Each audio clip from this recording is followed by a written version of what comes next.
Welcome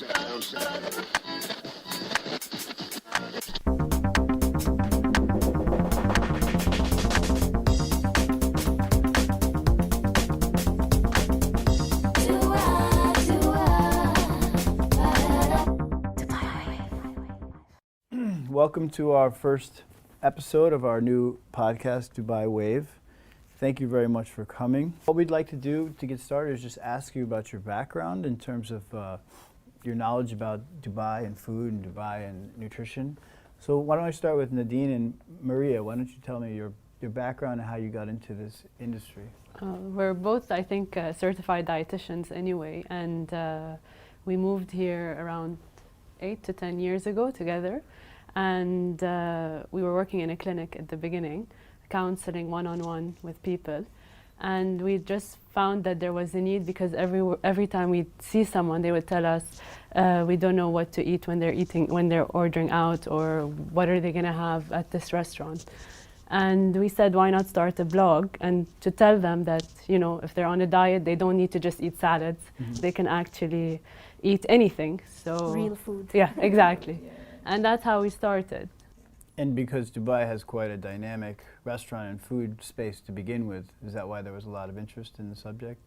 And a lot of it is, you know, socially people, you know, they want to, most of what they do is, you know, whether it's eating out, dining out, you know, we're foodies ourselves as well. So, you know, we love to try different things, but it's also knowing what to choose when you're at certain restaurants. So you can almost go to any cuisine or any restaurant and still aim to eat healthy as well. And restaurants are quite responsive to making changes if you want certain things added or removed and so on. So we found that. And again, you know, we've been here for quite some time. I'm born and raised here as well. So, you know, the food scene and culture for us is also quite home. You know, we live and breathe, I think, food. So. Excellent. Well, why don't I ask Debbie? Debbie, why don't you tell us about your background and how you came to become a food reviewer and a food blogger? Sure. I'm actually a HR director by profession. Came to Dubai about 8 years ago to mobilise the Dubai Metro. So I was part of the team that worked on that. Oh, okay. Once I'd done, you know, the usual, you come for a 2-year secondment and then it finishes, and what do? I didn't go back to the UK, I chose to stay.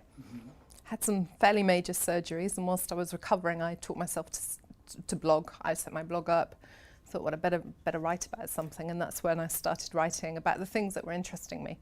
So at the time I was training for some half marathons, so I wrote about my training, wrote about the fact that I was losing weight, getting healthier, getting fitter, but also that I was enjoying eating out, and started to write about restaurants that I'd visited. Never actually classed myself as a restaurant reviewer, I just write about my experience.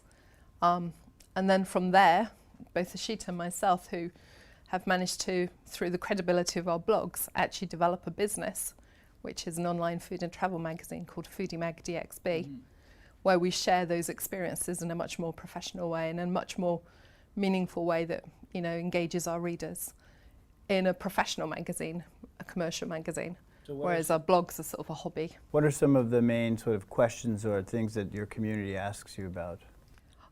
They're mixed, to be honest. People love the fact that we like everything from street food to 5-star and 7-star. Okay. They like to know what's happening, what the trends are, where people are eating at the moment, what the newest hotspot is. Equally, they want to know about some of the old golden oldies, if you like, some of the older places, what stood the test of time. The hidden gems, where shall I go for something that's a bit different? And then equally, where shall I source the ingredients, from local organic produce through to where can I get something that I'm missing from home? You know, am I flying it in every time, or are my relatives flying it in? Or, you know, can I source it somewhere here in Dubai? So it's a whole range of things that we cover. As Debbie already introduced me, I'm Ashita. I had my blog, Ashita Unblogged, is quite popular here because I write about things that are, you know, most tourists and residents long-term, or, you know, like they've just come to Dubai and they're looking for in terms of food and what to do. And it's not really going to the malls or to only the 5 stars, but 2 places which have stayed here for, I mean, which carry a lot of nostalgia. And as part of the magazine FoodeMag, I feel there is this huge sense of local homegrown restaurants and food concepts vis-a-vis the branded and known franchisees, or like which are imported from What outside. are some of the oldies but goodies then that jump out at you? Well, which have stood the test of time would be Qtair, Ravis, and Those are favorites. I'm sure a lot of fashion. It's quite fashionable and trendy. Even now, even today. But So- for some of our listeners who maybe are thinking about visiting Dubai, don't know Dubai, can you explain what Ravis is and the other one you mentioned? The Qtair. Yeah. Qtair is quite a favorite of ours. It has been there for the last 20 years in the backdrop of the stunning Burj Al Arab. Oh, okay. And where can you get a place where you still eat in shacks and plastic chairs and everything? Of course, the Qtair that I'm talking about has now been revamped, and it's got a posher look. But I think the popularity is still the same. People are still queuing for it. It's basic food. It's fried fish. I'm not sure whether they'll agree to the healthy aspect of it, but well, that's there.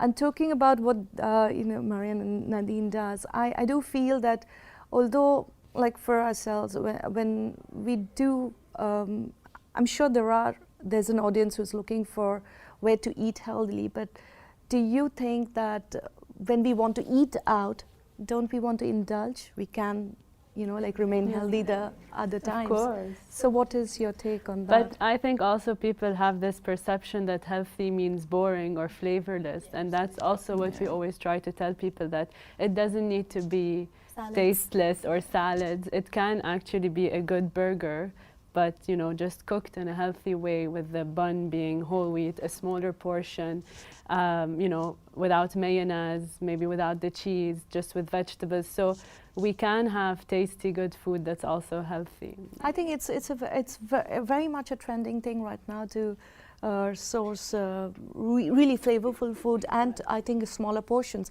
It's really hitting. If you look at different fine dining restaurants, or even the brunches, which are so popular. Dubai is so famous for their Friday brunches, but if you go, I think a lot of them are going back to the sharing concepts, food brought to the table, because again, they've understood that too much of indulgence is probably not. And moderation is key. I think it's, yes, we can indulge, but it's also knowing what to indulge on and how often, and it's balance and variety and moderation at the end of the day. So what are some of the restaurants in Dubai, in your opinion, that are really, really good food that's also healthy? I think there's a lot, to be honest. What are some of your favorites? Maybe we were just saying, I couldn't name a lot, because we love to try different cuisines in different restaurants. Which would be your favorite cuisines? I think Jones the Grocer definitely is one of our options. We like Jones. Yeah, I like Qtair a lot, Qtair 102. Okay. A lot of vegetarian, vegan options available. There's so many that we can name, to be honest. Qtair is what kind of restaurant is that? It's French? It's a plant-based restaurant. Oh, okay. So there's a lot of vegan options, a lot of vegetarian options. They've got a really good acai bowl that I love. But again, our list can go on with a lot of different places. Many different cuisines as well, I think. The nice thing about Dubai is, again, we live in such a multicultural city and country that, you can almost find, I think, any cuisine and try it. And we like to try different things, to be honest, things that maybe we're not necessarily accustomed to. I think Maria's a bit more daring than I am, so Always try anything before I even she read tries what's much more than I do. Daring in what sense? What do you try? As in anything, for me, if I travel, I'll eat off the streets very easily. So, and that I think also a lot of people view as dietitians as they won't eat anything, but we're really very flexible with everything. So there's a stereotype that dietitians are picky. Yeah, but it's really not the case in our case. And Debbie, what are some of your favorite restaurants in Dubai? I have lots. The trouble for me is I think there's too much choice, and that people are overwhelmed. Even myself, and I eat out quite regularly. A simple question of let's go out for dinner, and then you start, oh gosh, where should we go? Yeah. And there's what everyone's talking about at the moment, an average of 4 new restaurants every single day are opening. Really? How on 4 earth every day? Yeah. No kidding. So how on earth can we keep on top of who's opening and what's opening and what the new trend is? but also how can you then make that decision? And I think that's quite tough. And how do you make your decision? Sometimes it's budget, sometimes you have a craving. You know, if I have a craving for a certain food, if I've got Indian, then I've got some places that I would like to go to or order in. I eat out a lot for my job. So mostly if I indulge in my own sort of money to do things, I tend to either eat in or cook. I love cooking as well. When you do a review, do you do it anonymously? No, when we write for the magazine, we're actually covering the story about the restaurant. We're not necessarily doing a review or a critic review. So we're writing the whole story. We're much more about storytelling about the restaurant. What was the theme behind the restaurant? Where's the chef from? Where's the inspiration? Where are they sourcing their food from? So it's not a review. It's not a sort of anonymous review, or it's not even a come in and write a review. It's much more about the whole story about what makes that restaurant the restaurant. So kind of like an opinionated point of view of that restaurant. Yeah, it's a feature. It's much more a story about the entire restaurant. Where's the chef? For instance, Carnival by Trades Inn is one of our favourites. You meet the chef, you meet this chef who then tells you the story about every single dish. And there's always a twist to the dish. It might be reminiscent of something his grandma made when he was a child, but then he's brought it to Dubai with that memory, but you can't source everything. And then you don't want to necessarily serve very, very traditional food because that isn't fashionable necessarily now. So there's a modern twist. So it's presented differently, or it's plated differently, or there's a playful taste to hummus with an Indian twist or something. So there's always a story, and that's what fascinates us more than just going and doing a cold review. Sure. Can you give me, like, what's an example of like a restaurant that has a great story that you did a story for? There's so many. One of the things we're focusing on in the magazine at the moment is that we like supporting the startup businesses, the homegrown local businesses.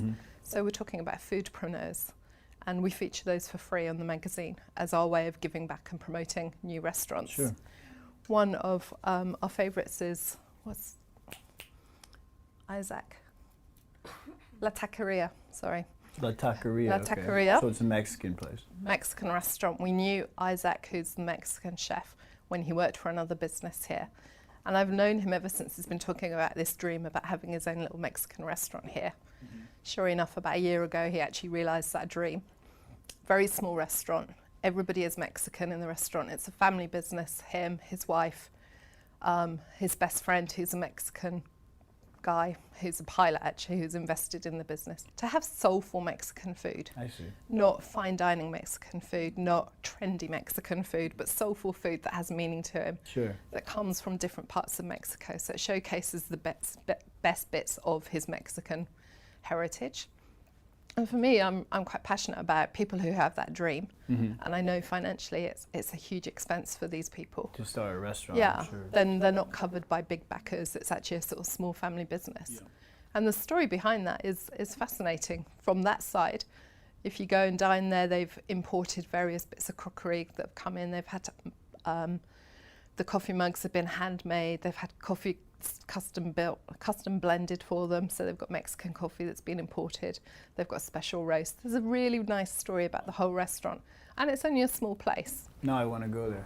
You do. You have to go. You have to meet Isaac and his wife.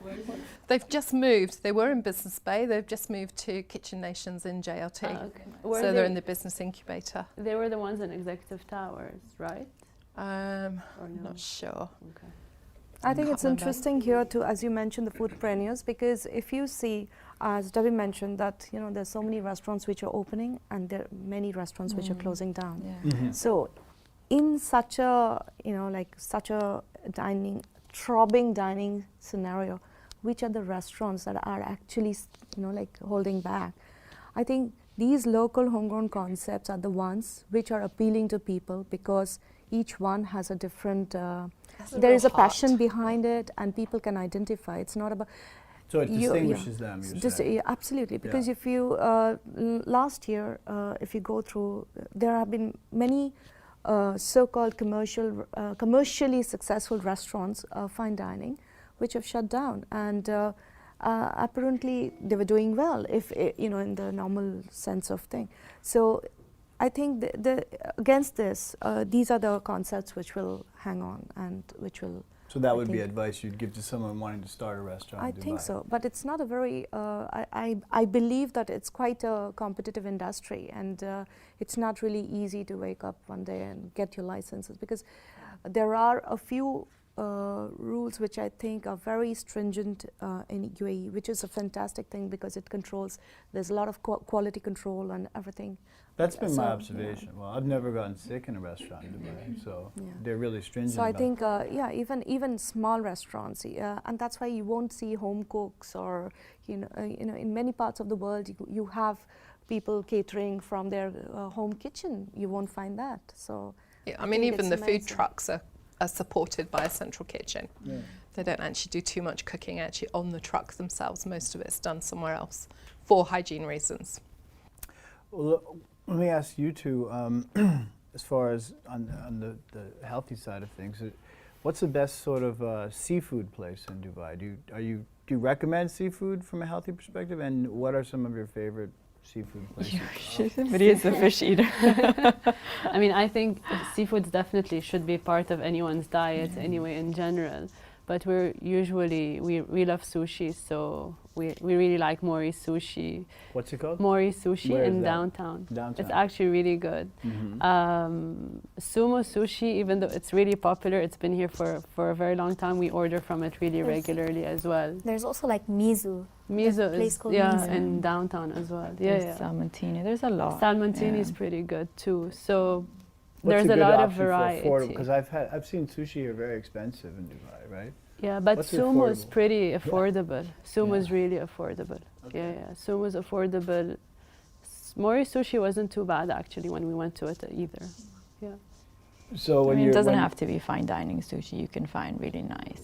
When I was here, and I actually don't know, many years ago there was a place on Sheikh Zayed at the back, one of the back buildings, and I really can't remember the name of it. And I used to, when I first moved here, I used to go to it a lot. So it's just finding those sort of almost hole in the wall places that, have, again, authentic, food. That's, I can't remember the name of it actually right now, but. So if you're going to, if one of your clients says they want to eat at a Japanese restaurant in Dubai, then what do you say they should eat? What should they eat to be healthy, and what should they avoid? We generally always tell them to, stay a bit away or limit the tempura, anything fried, any rolls with cream cheese, mayonnaise, or Those are the main ones. shrimp dynamites aren't always a Yeah. yes, usually. the Once in a while. Yeah. So Yeah. the basic enemy is oil, you can say. It's Just deep fried, anything that might be deep anything fried. Yeah. And yeah. Start with edamame, share the edamame. But Edamame's got to be incredibly edamame healthy, is right? fine, yeah. Soybean. And some people think that they should only eat sashimi and not the rolls with rice, but they can have the rolls with rice. That's fine. They're Is actually what's the story on rice? Is rice good for you or bad for you? it's fine. It's Like fine. this whole, I don't know why people use this whole carbs are the bad guys and this is the demon. But actually, carbs are fine as long as it's in moderation and it's the type of carbs that they need to be worried about. But a sushi roll, calorie-wise, can be equal to a sashimi. It just, it just depends on But- what's in the roll that matters. But then again, doesn't it depend on each person? Like each person has a different body type, so different foods are. It's a Yeah. complicated process. It is more complicated than what you read online. Like, don't eat that, don't eat that. It's very usually individual. There's a lot of, and also different dietary needs that people have. So some people, if they're specific to certain things that they can eat, then obviously how they choose the menu and what to choose from the menu is going to be slightly different. What's the worst food to eat? Let's say I go out and do I don't think there is any But, worse in food. terms There's of nothing bad better for than you. eating. Well, but you know what I mean, No. guilty pleasure, or afterwards you regret that you ate. Honestly, I think again, it goes back to moderation, because if we feel like a burger, we're going to have a burger. If we feel like truffle fries, we're going to have truffle fries. We'll just walk it off the next day.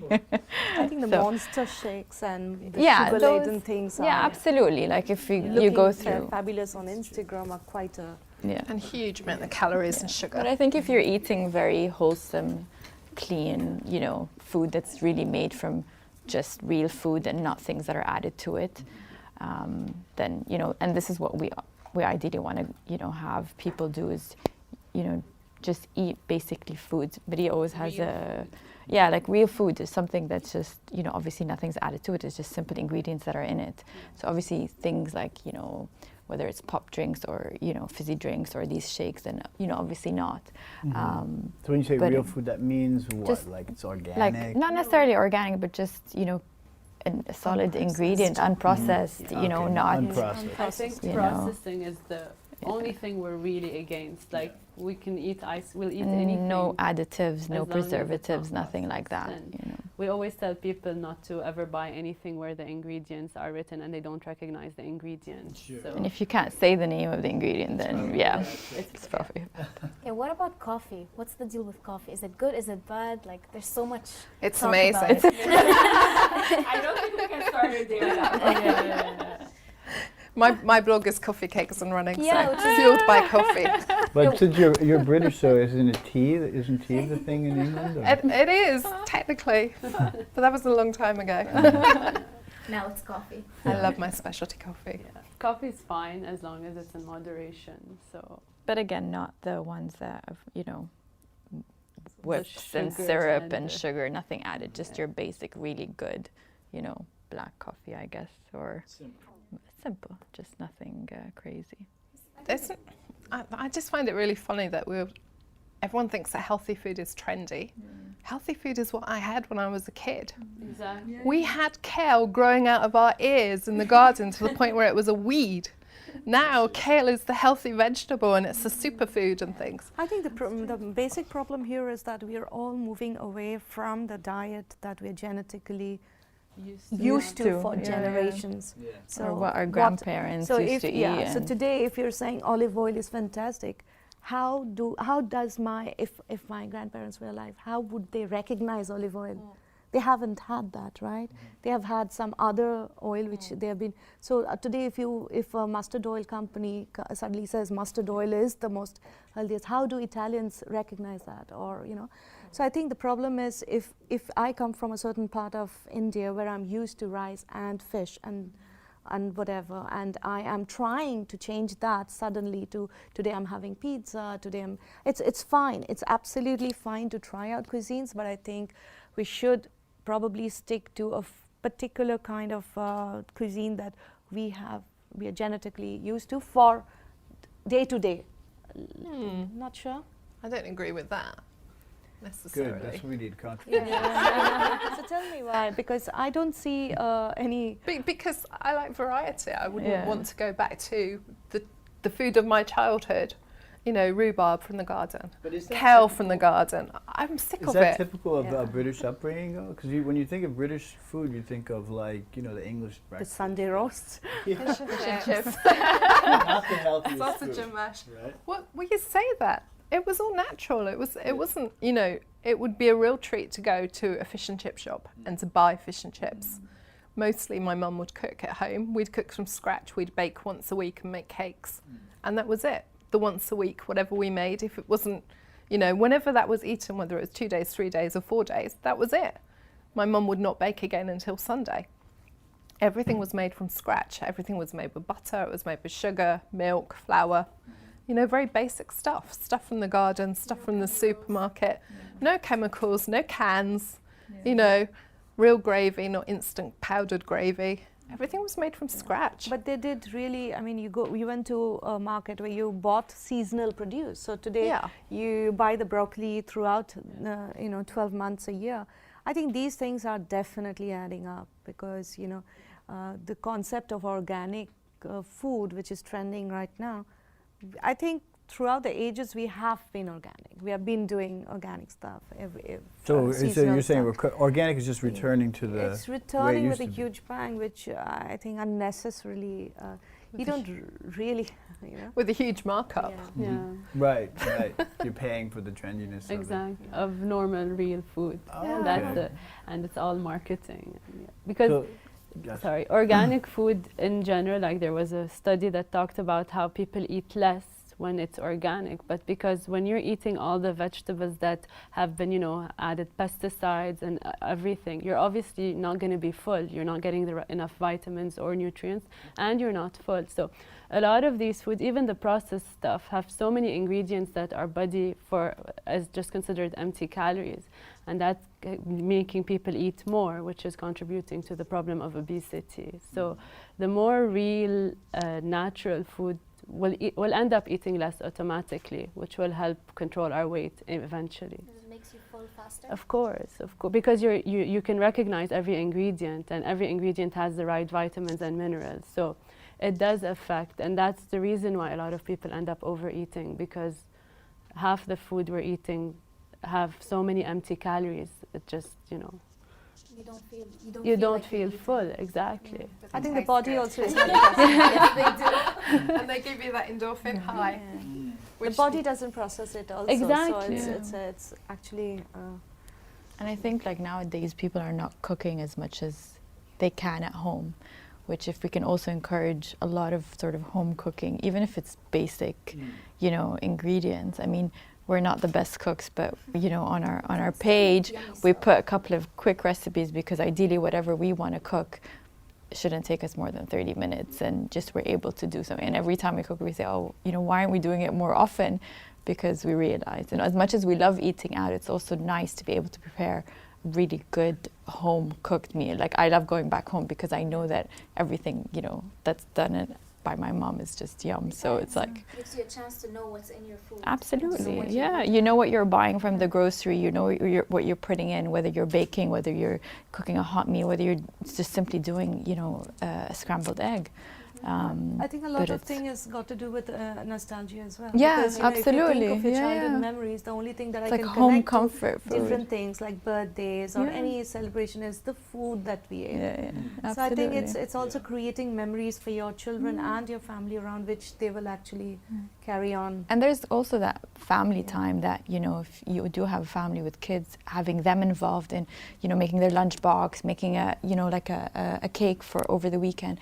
It's, them actually playing with ingredients and what it feels like. And so, we're role models for them and, generations to come as well. But Dubai is like this ultra-modern city. So you're basically saying cooking, because you think of that's sort of an old-fashioned concept, the way you describe it. Both, I think. Yeah. But I think Dubai is both. It's ultra modern and it's very traditional as well. Right. And it's also So I think mindfully it's- eating as well, the concept of So- just really eating mindfully and not being so connected to, anything digitally, and just enjoying, whether it's with friends and family time. So that's a whole Just, different, that's you kind of know. in my wheelhouse with the digital piece, and that's not just eating, but it's sort of everything, right? So what is your attitude and or policy toward phones at dinner? Unless we have to take a picture for something that we're doing, none. But in general, we always tell people not to eat when they're distracted, because their brain never registers. So And somebody put a lot of love to cook your menu, Yeah, cook your meal. So might as well appreciate that back by eating with. The trouble is, though, when we're working, we're taking photos all the time. Yeah, but that's a different thing. That's why But when. But I think that when we're done, we do the same. Like, our food probably by that time gets super cold, but once we're done with the photography, we make sure that honestly we put our phones away and then really just sit down and eat. And also, like, if you eat too quickly, you're not savoring the food. It takes about 20 minutes for your brain to register that it's starting to feel full. So if we gobble our food, and when we used to sit at the clinic and we'd eat in 5-10 minutes, I'm not even savoring my food. I'm not, so it's also not just it's socially, but it's also health as well. It's, you end up swallowing a lot of air if you're eating too quickly, and you don't want to get indigestion. So it's over and above. Also, it's that 30-40 minutes of just really interacting with other people, and not, at the same time on the phone or reading an email or reading, the newspaper. It's like a lost art almost in this. And some, when we connected travel age. sometimes and we don't have connection, it's probably one of the best times for us, because Sure. one, we know that we don't have to check anything, and it's just really enjoying that, that day of whether we're exploring different markets or we're exploring a different restaurant, but we're just not connected whatsoever. Well, that just brings me. I just just remember both Debbie and I, we'd gone to Istanbul, and you remember the Turkish ice cream, and my phone died, and I just couldn't eat the Turkish ice cream because my phone died. And Debbie, can you please take a picture and WhatsApp me? And she's like, can you enjoy your ice cream? I said, no, but oh my God. And I was like freaking out because this was my first Turkish ice cream, which I couldn't do the boomerang. And I was like, Debbie, did you send it? Did you send it? So I regret that very much. Yeah. But I understand our work really allows us to be so unsocial sometimes. But I really do wonder the people who actually go to a restaurant who are not working. This is our job. Like I tell my daughters as well, this is my job. So, you know, what about you? It's not your job to promote a brand or just enjoy your moment. So I'm curious about those who behave like as if they've been paid to do the... Yeah, speaking on behalf of my generation, I think like, just like many people when they go to restaurants, they feel the need to just like broadcast what they're doing, you know, like, oh, I'm at this fancy restaurant. So they just feel the need to post it on Instagram or on Snapchat or whatever outlets there are. So it's just this need, you know, there's been this need around to advertise your life that I'm having a great time, are you? And it's very powerful marketing, really powerful marketing. You're giving so much free coverage for the different restaurants, honestly. I don't do that. I mean, I'm not telling you. No, but some restaurants we've been to, they've said people literally order from their Instagram feed. They do. They don't even know what the dishes are called. They're like, I want that. I've always been a visual orderer. So even when Instagram wasn't there, anything that comes on to the next table is something I want. So, you know, like I would be the one who is actually going to the feed and I'm like, I think, Debbie, this looks really good. And people eat with their eyes first. If they see it, you know. So I think every one of us would be having a different audience. So even a coffee spill in Debbie's Instagram would fetch as many likes as any other professionally shot because people follow her for... people follow you for a reason, and that's kind of what you forget sometimes. If you post something that's not what you normally post, you're not going to get likes. So that's about building your community. Yeah, your community follow you because of you, and if you overthink it sometimes, your community doesn't grow. It stays, you know. So let me ask that then to you and then to you. So what defines your community then? What do you think they expect from your stuff? Obviously the stories like you talked about. Yeah, and my community's changed because when I first started my sort of social media stuff, I never thought anybody was reading it or following it, so it was a bit of a surprise when someone came and found me because they'd followed what I'd been writing about. So I just did it. If I look back at my old stuff, I'm quite embarrassed because there was no thought to it and there was no connection. When I started, I was writing very much about losing weight, getting fit, and my struggles with that. So I had an audience and a community that followed for that. Then I started writing a bit more about food, so then my audience kind of grew a bit. I probably lost my fitness people at the moment because I'm not doing that. I have a lot of followers who are passionate into coffee, specialty coffee, so real coffee lovers. But I have people who just love the fact that, although my photos are fairly reasonable, they're not over-stylized, they're not, you know, yeah, they're authentic, they're me. There's a couple of them there about my puppy, it's about my life. It's never very much about me. It's never me eating an ice cream or me cutting this or, you know, you might see my hands holding something, but it's never me. It's not about me showcasing. It's about me showcasing what I'm eating or drinking or doing. It's not about me and what I'm doing. Whereas other people, it's the opposite way around. So it's kind of aspirational, but I don't think it's aspirational to be me. It's just aspirational to do some of the things that I'm doing or some of the things that I'm trying. Yeah, and kids cooking, that's, I don't know, I mean, they're so, you know, like, people actually ask, how is Big Z, they're called Z Sisters in my blog, and people really, they ask, how is, didn't Big Z bake? And I'm like, well, no. Yeah, so Big Z and Lil Z, they're known like that in the blog. And people actually refer to them. And they quite like their mistakes as well, don't they? Yeah. As much as their successes. Are they good cooks? Because I can't bake, my daughters, they think, you know, like baking would give them the upper hand. And they are really, really quite experimental and adventurous, and I let them be. I'm not like my mother who said, oh my God, you'll mess up, oh my God. So my thing is, yeah, it's all messed up, but if you don't let kids come into the kitchen and share these moments, how would they ever be? So right now, currently, every Friday is quite a tensed evening because we are doing MasterChef. Not every time, we have teams. So last time, it was only me and my younger daughter in one team. So the rule was either pass, high pass, or fail. And the rules are really stringent, set by my elder daughter, with mystery box and again 1 hour, and we had to set dinner. And then we are tensed, you know, whether we passed it, because there's only, it's not like who wins, which team wins. It's like, did we manage to pass? So yeah, it's been like that, and people love that, love that. I'm not really a mommy blogger in that way, talking about what schools, but I think they love the fact where they can go, where they can eat casually. And the same question to you too. How would you define your community and what they're looking for when they come to your material?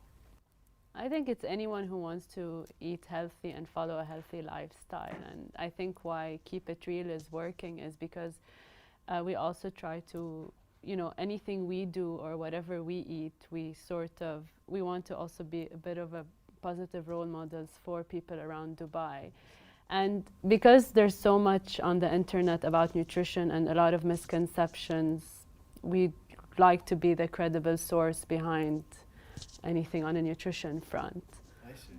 And also just going back to basics and eating properly and healthily. I mean, you know, what you see, whether it's, you know, through our Instagram blog or through what we do with our business now, you know, we want to be also that voice of let's say reason in a way that's about health and about nutrition, that's also, you know, not a fad, you know, and it's fun and it's healthy and it's, you know, what you see there is what, if you see us in person, this is how we are. So if you ever do see us at a restaurant, you know, it's not like, so it's also us, again, being authentic, being real, you know, showcasing, you know, parts of it is, yes, us going to different restaurants and eating. A lot of parts of it is education, and it's also creating, again, really simple homemade recipes with just read ingredients. Doesn't need more. I mean, we try to say like 5-6 ingredients and that's it, because we just want something simple but people to do. And the feedback that we've been getting, honestly, in the past 2 years and now more that we've started our business is also very inspiring, because we, like Debbie said, we never really thought people would be following us, and, you know, we're just doing it because we love food and we love everything about, you know, eating health and nutrition and But your passion for it comes through. Yeah, absolutely. And also I think our upbringing, we're both Middle Eastern, Lebanese born. You know, food for us is, you the know, center of every occasion. Like, if we come home and we've got, like, you know, just, you know, you know, like a lot of things that's made still by our moms because they think we're not eating when we're not living with them, you know. So it's center for us. It's part of it, and I think we want to encourage that every time as well, you know. Is that like how your name came up? KeepEATreal. Yeah, So yeah, and it's really keeping it real. Like, it's not, you know, it's just being real and authentic. To be honest, at the end of the day, this is what we want to be, you know. And we also really want to tell people that they really don't need to be following all these crazy fad, strict diets that Gluten-free. in a week they're going to, you know, just collapse and decide, okay, let me go back to binging or eating back normal. So it really doesn't need to be as difficult as... reassuring people that they don't have to follow these exactly. It's okay to just eat normal. Like, there's nothing wrong with that as long as it's balanced and moderate. Like, I really go crazy when I see chia pudding on the Instagram feed. It makes me go crazy. I mean, I'm like, I really don't understand the latest craze. Chia's everywhere. Like, why? But it's the same with kale and stuff. Yeah. There's kale. Kia was so last year. Exactly. Now there's Who knows what kale, they're and there's doing. when we used to, like, so my mom the other day had sent me But an freak article. has been So like, around we've forever. been doing freaky for the longest time. You guys are talking about it now. But it's true, it's trending. It's what's trending and what's healthy, but it's also, I think, allows people to also explore different ingredients that were never they're never used to cooking with. So if it's something slightly Indian that maybe I've never tried, I'd like to try it. If something slightly Middle Eastern.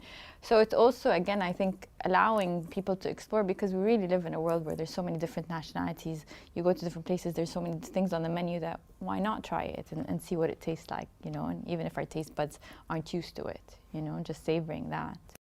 It occurred to me to ask you all about what are the latest trends, but we kind of touched on that. But maybe there are some interesting trends that we may have missed. One thing I want to, it's not about the trend, but the fact that Dubai diners are very, very aware, because Dubai, most people are traveling quite a lot. So this is for the F&B industries. I mean, it's not really a message, but I do think that, you know, you can't just open everything. So if you think that say Nobu is here, or say Azuma is here, there are people who have actually traveled, eaten in Zuma, London. So you can't just open a Zuma and serve anything and expect that, oh, this will work because Zuma is a name. So you have a kind of plugged in, knowledgeable. Yeah. So there are, I mean, recently we went to a chocolate boutique where there were names which I said, but who is going to buy? And they were telling me people come and ask for specific brands, because when they go to France, and this is, okay, this is not a very high-end dining or high-end travelers I'm talking about.